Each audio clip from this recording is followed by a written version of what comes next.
Liberals' Bill C-15 creates a new power for ministers to exempt companies from federal laws, and this can be done in secret. This opens the door to conflicts of interest that Parliament and your office might never see. If a minister can grant exemptions, and they can be granted to companies that they are connected to, and even conceal their orders from public release, won't this at a minimum make it harder to detect that a conflict of interest exists? But doesn't it also create the opportunity for real conflicts of interest to occur with no effective oversight whatsoever? Just because the minister is authorized by statute to do something doesn't mean he can avoid the conflict of interest to act. So if it is part of his function to exempt the company, he can do that. If there, however, is under the act a conflict of interest, as you suggest in your example, then he has to recuse himself. The act is quite clear. He cannot participate in the decision. He can't even be in the room. He has to leave and absence himself when that decision is made. It appears to be a systemic gap that's being created, though, Commissioner. It's a path for ministers to bypass the usual parliamentary safeguards and ethical scrutiny by shifting decisions into private exemption orders. Does that not present a cause for concern for parliamentarians? I'm not sure I follow you. How, Mr. Barrett? Where is the shifting taking place here? The effect of their orders is not public, and they can exempt the normal release of information that we would see, and it's for a period of years, and there would be no detection that it has occurred. So we assume that the minister leaves the room, but oftentimes we find out only that a breach has occurred because of the release of information, access to information requests, inquiries of ministry, order paper questions, and the like. When you say the exemption is secret, you mean the act authorizes the minister to make a decision and it not to publicize it? The information does not need to be publicized in the Gazette.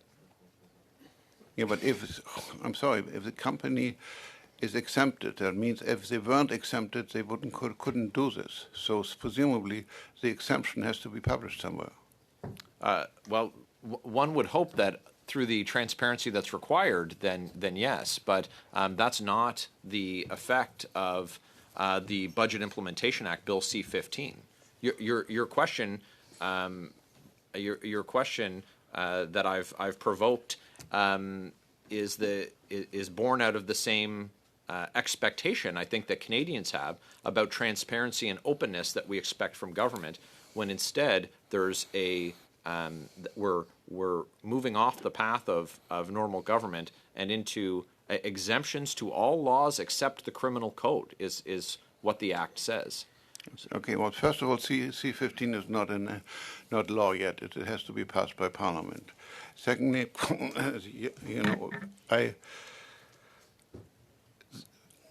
the obligation not to act in contravention of the conflict of interest is there. The minister cannot make such a thing. Now, you posit that he will make an exemption which benefits himself and people do not know about it. I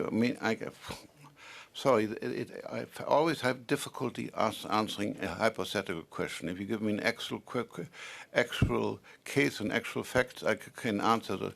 I don't quite see how we can have a secret exemption. The effect of the exemption will be public, and people will ask, like you, why is this company doing it when normally an act would require A, B, and C? Where do they get the authority? To be clear, so therefore, somebody will say there is an exemption. Here it is. So to be clear, I don't see the mechanism in the legislation that would publish the exemptions that are able to be made to all laws except the Criminal Code, including the Lobbying Act, including access to information laws, and including the Conflict of Interest Act. But am I to understand then that the law as it's written, and should it come into force, without giving any hypothetical examples, that it gives no rise to concern for you?